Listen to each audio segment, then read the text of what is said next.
महात्मा गांधी और अंबेडकर के बीच संबंध कैसे थे? ये सवाल कई सालों से बहसबाजी वाला रहा है। बाबा साहब अंबेडकर मानते थे कि गांधी जी भारत के इतिहास में प्रकरण थे, पर कभी एक युग निर्माता नहीं थे। गांधी पहले से ही इस देश के लोगों के जहन से गायब हो चुके हैं। उनकी याद इसी कारण आती है कि कांग्रेस पार्टी उनके जन्मदिन या फिर जीवन से जुड़े अन्य दिन सालाना छुट्टी देते हैं, इसीलिए ही लोग उन्हें याद रखते हैं। मगर मुझे लगता है कि अगर ये कृत्रिम सांस नहीं दी जाती तो गांधी को लोग काफी पहले ही भुला चुके होते। लेकिन आखिर भीमराव अंबेडकर क्यों नहीं मानते थे गांधी को महात्मा, और इनके बीच किन वजहों से इतनी ज्यादा नहीं जमती थी? साल 1955 के एक इंटरव्यू में अंबेडकर ने महात्मा गांधी के व्यक्तित्व की आलोचना की थी। तो चलिए इसके बारे में आपको विस्तार से बताते हैं कि आखिर क्यों इन दो शख्सियतों के बीच मतभेद थे। दोस्तों, तारीख थी 26 फरवरी 1955। बाबा साहेब भीमराव अंबेडकर एक इंटरव्यू देते हैं। अंबेडकर ने कहा था कि मैं साल 1929 में पहली बार गांधी जी से मिला। गांधी जी ने मुझे खत लिखा कि वो मुझसे मिलना चाहते हैं। इसके बाद हमारी मुलाकात होती है। ये गोल मेज सम्मेलन में भाग लेने जाने से ठीक पहले की बात है। इसके बाद हमारे दूसरे गोल मेज सम्मेलन में भी मुलाकात हुई। पुणे समझौते के हस्ताक्षर करने के बाद भी उन्होंने मुझसे मिलने को कहा। इसके बाद गांधी जी से मैं मिला था। उस वक्त गांधी जी जेल में थे, क्योंकि मैं गांधी जी से एक विरोधी की हैसियत से मिला था। मुझे लगता है कि मैं उन्हें दूसरे लोगों की तुलना में काफी अच्छी तरह से जानता हूँ, क्योंकि उन्होंने अपनी असलियत मेरे सामने उजागर कर दी। अंबेडकर मानते थे कि भक्तों के रूप में उनके पास जाने पर उन्हें केवल जो उनकी बाहरी छवि बनी हुई है महात्मा की वही नजर आती है, लेकिन मैंने उन्हें एक इंसान की हैसियत से देखा। कहा जाता है कि खुद बाबा साहब अंबेडकर ने गांधी जी को इसलिए कटघरे में खड़ा किया कि जब आप हरिजन नहीं है तो हमारी बात कैसे कर सकते हैं।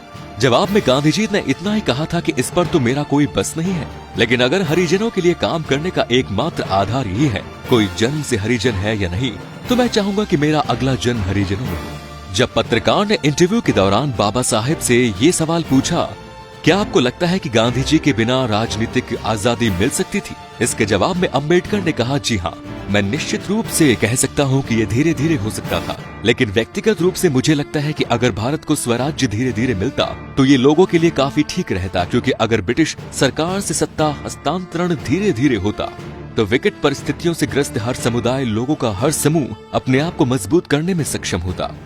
आज हर चीज एक बाढ़ के समान आ गई है, लोग इसके लिए तैयार नहीं थे। दोस्तों, गांधी और अंबेडकर दोनों अलग अलग जगह से आते थे। गांधी जी का जन्म राजकोट के दीवान के घर में हुआ, जहां उनके परिवार का मान सम्मान और रुतबा था। उनका परिवार राजकोट के कोली परिवारों में था। वहीं अंबेडकर मध्य प्रदेश के एक ऐसे परिवार में जन्मे जिसे अछूत माना जाता था। उन्हें पढ़ाई के दौरान और बाद में कड़े अनुभवों से गुजरना पड़ा, जिससे एक विचारधारा उनमें मजबूत होती गई। बाबा अंबेडकर शुरू से ही पढ़ाई में काफी अच्छे थे और मेधावी छात्र थे। गांधी जी उस श्रेणी के विद्यार्थी थे। जीवन के शुरुआती सालों में गांधी जी को कभी उन हालातों और चुनौतियों का सामना नहीं करना पड़ा जो बाबा साहेब अंबेडकर के सामने आए। आप में से कई लोगों को जानकर हैरानी होगी कि लंबे समय तक महात्मा गांधी को ये नहीं मालूम था कि अंबेडकर खुद दलित परिवार से संबंध रखते हैं। वो उन्हें अपनी ही तरह का एक समाज सुधारक स्वर्ण नेता समझते थे। अंबेडकर जिस बेबाकी और आत्मविश्वास से अपनी बात रखते थे, उसे देखते हुए ये गलतफहमी होना कोई बड़ी बात नहीं थी। जब गांधी जी को ये पता चला कि अंबेडकर जैसे प्रतिभाशाली युवक खुद दलित समुदाय से हैं और उन्हें अपने जीवन में कई बार इस अछूतपन का सामना करना पड़ा, उनके प्रति गांधी जी का पूरा नजरिया ही बदल गया। और इसके बाद तो उन्होंने कई मौकों पर खुलकर अंबेडकर का पक्ष लिया। गांधी जी और अंबेडकर कभी एक पार्टी में नहीं रहे। दोनों जिंदगी भर एक दूसरे के राजनीतिक विरोधी रहे। साल 1917 में अपनी पढ़ाई खत्म करने के लौटने के बाद अंबेडकर ने जाति व्यवस्था खत्म करने के लिए मुहिम चलानी शुरू कर दी। इस दौर में गांधी जी का कांग्रेस की अगुवाई में स्वतंत्रता आंदोलन काफी मजबूत पकड़ बना चुका था। बड़ी तादाद में लोग महात्मा गांधी के साथ जुड़े जा रहे थे, लेकिन अंबेडकर ने जो अपनी राजनीतिक की रूपरेखा तैयार की, उसमें गांधी जी की और कांग्रेस पार्टी की विचारधारा मेल नहीं खाती थी, जिससे धीरे धीरे मतभेद बढ़ते जा रहे थे। बेशक उन दोनों महान शख्सियतों की विचारधाराएं अलग थी, मगर मंजिल एक जैसी थी, लेकिन रास्ते जुदा थे। भीमराव अंबेडकर अपनी आवाज को बड़ी बेबाकी से उठाते थे, जबकि गांधी जी अपने तरीकों से दबाव बनाकर अपनी बात मनवाते थे। 1930 और 1940 के दशक में अंबेडकर ने गांधी जी की तीखी आलोचना की। उनका विचार था कि सफाई कर्मी और पिछड़े वर्ग के उत्थान का गांधी जी का तरीका नीचा दिखाने वाला है। यही वो समय था जब गांधी जी देश भर में घूम घूम कर अछूत लोगों के लिए मंदिर खुलवा रहे थे, दलितों के घर जाकर खाना खा रहे थे। वो छुआछूत के दाग को हटाकर हिंदुत्व को शुद्ध करना चाहते थे। इसके चलते तमाम हिंदू संगठन गांधी जी से नाराज हो गए। उन पर हमले हुए, काले झंडे दिखाए गए। पुणे में गांधी जी की कार पर बम से हमला किया गया। गांधी जी ने साल 1915 से ही जाति व्यवस्था को अपने विचारों से चोट पहुंचाई, इसके लिए वो खुद सफाई करते थे। उनके अस्तित्व में दलितों के लिए खुली छूट थी। दलितों के साथ मिलकर रहते थे। गांधी जी वो पहले शख्स थे जिन्होंने अपने आश्रम में दलित और स्वर्ण के विवाह की अनुमति दी, जो उस समय के लिहाज से एक क्रांतिकारी कदम था। दूसरी तरफ अंबेडकर ने हिंदुत्व को ही खारिज कर दिया था। उनका विचार था कि यदि दलितों को समान नागरिकों की हैसियत पानी है तो उन्हें दूसरी आस्था अपनानी होगी।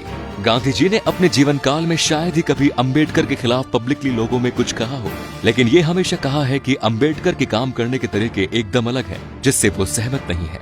दोस्तों, साल 1996 में अरुण शौरी ने किताब लिखी फॉल्स गॉड। किताब में शौरी ने लिखा कि अंबेडकर ने स्वतंत्रता आंदोलन के दिनों में अंग्रेजों के खिलाफ संघर्ष करने के बजाय ब्रिटिश का साथ दिया।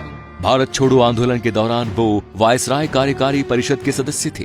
किताब के अनुसार वो हमेशा गांधी जी के खिलाफ अपमानजनक भाषा का इस्तेमाल करते थे। हालांकि दोस्तों, गांधी जी ने अंबेडकर को मंत्रिमंडल में रखने का दबाव डाला था। दरअसल जब देश आजाद होने वाला था तब नेहरू और पटेल शायद नहीं चाहते थे कि अंबेडकर को मंत्रिमंडल में शामिल किया जाए। गांधी जी ने उन्हें इसके लिए राजी किया। उन्होंने कहा कि स्वतंत्रता कांग्रेस को नहीं, देश को मिल रही है, इसलिए पहले मंत्रिमंडल में देश की सबसे अच्छी प्रतिभाओं को शामिल किया जाना चाहिए, चाहे वो किसी भी दल से जुड़ा हो। गांधी जी ने कहा कि देश के पहले कानून मंत्री और संविधान निर्माता समिति के तौर पर अंबेडकर ने जो काम किया है वो वाकई में बहुत अच्छा काम है। अंबेडकर हमेशा से मानते आए थे कि दलितों और पिछड़ों की हालातों में सुधार तभी होगा जब इसे संविधान में शामिल किया जाएगा। ये हमारे कानूनी सुविधाओं और आरक्षण का था। तो दोस्तों, जब डॉक्टर भीमराव अंबेडकर से यह सवाल पूछा गया कि क्या आप कहना चाहते हैं कि गांधी रूढ़िवादी हिंदू थे, इसके जवाब में अंबेडकर ने कहा कि हाँ, बिल्कुल रूढ़िवादी हिंदू थे। वो कभी एक सुधारक नहीं थे। उनकी ऐसी कोई सोच नहीं थी कि वो छुआछूत के बारे में सिर्फ इसलिए बात करते थे कि अछूत समुदाय को कांग्रेस के साथ ला सके। वो चाहते थे कि अछूत समुदाय के लोग उनकी आजादी की विचारधारा का विरोध न करें। अंबेडकर मानते थे कि मुझे नहीं लगता कि इससे अधिक उन्होंने दलित समुदाय के बारे में सोचा हो। हालांकि दोस्तों, ऐसी भी बात नहीं है कि कई बार राजनीतिक जरूरतों के लिए उन्होंने गांधी जी के लिए कोमल व्यवहार भी दिखाया। जैसे 6 सितंबर 1954 को जब डॉक्टर अंबेडकर ने नमक पर टैक्स लगाने की सलाह दी और इसका नाम गांधी निधि रखने का सुझाव दिया। वो चाहते थे कि इसमें जमा राशि का खर्च दलितों के उत्थान के लिए किया जाए। उन्होंने कहा था कि मेरे मन में गांधी जी के प्रति आदर है।